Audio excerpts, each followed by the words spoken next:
Hey creators, welcome back to the monthly news roundup. We skipped last month for the holidays, but we're back at it and have some much awaited updates for you. So let's dive in. We've been working to add more copyright tools to YouTube Studio to help creators better understand why you received a copyright strike and resolve it more quickly. You'll now see info about your channel's copyright strikes directly on your YouTube Studio dashboard. When you click into the info card, we'll surface a specific description of the copyrighted work that the claimant provided in their takedown notice. We also added a trim option directly on the video copyright details page. So, as soon as you get a Content ID claim, you can trim out the copyrighted content and automatically release the claim. Lastly, there's a new filter on the videos page that lets you see which of your videos have been impacted by copyright strikes or Content ID claims. Read more about each of these updates in the Help Community post linked below. How well do you understand why your channel is performing the way it is? If you haven't already, please check out the new channel overview in YouTube Studio Analytics. We now show you a personalized summary of how your channel is currently doing compared to your channel's typical performance. So far, we've heard some really positive feedback, but we know our work's not done. So be sure to let us know your thoughts in the comments below. Slowly but surely, we're sunsetting Creator Studio Classic to make way for the new YouTube Studio. If we sound like a broken record, it's because we've been checking in with you about this for months.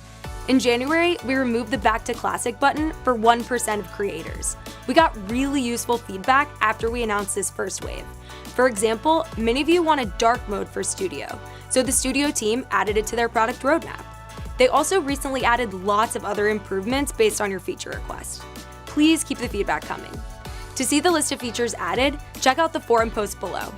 We'll continue to remove the Back to Classic button in the coming months, and we'll be sure to send you a notification when it happens for you. In December, we announced changes to our harassment policy to better protect creators and the YouTube community. Here are the key updates. Our new policy takes our stance against physical threats, doxing, or encouraging harassment a step further, where we'll now prohibit veiled threats or implied threats. For example, simulating violence towards an individual. Additionally, prolonged and malicious attacks against someone based on their intrinsic attributes like their race, religion, or sexual orientation is not allowed with this new policy. This applies to everyone, from private individuals to YouTube creators to public officials. To clarify, wide-ranging debates or opinions are still allowed on YouTube, as well as diss tracks, satire, comedy, or criticism, like challenging someone's ideas or critiquing their professional performance. Channels that repeatedly brush up against our harassment policy may be suspended from YPP, and we may remove content or suspend channels if they repeatedly harass someone.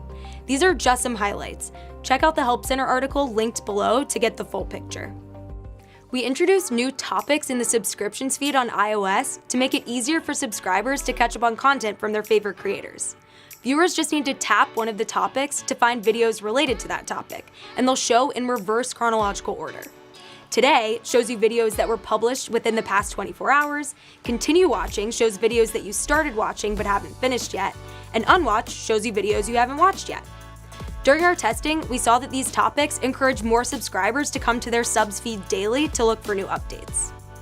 If something is broken on YouTube, you can now get more timely updates directly in the Studio dashboard. When you go into Studio, scroll down, and on the right-hand side of the dashboard, you'll see a Known YouTube Issues box with a quick blurb of what issues we're currently experiencing, and a link to the Help community to give you more info. You can also check back here to see when an issue is fixed. And that's it for this roundup. Be sure to comment, like, and subscribe. See you next month. Bye. Bye.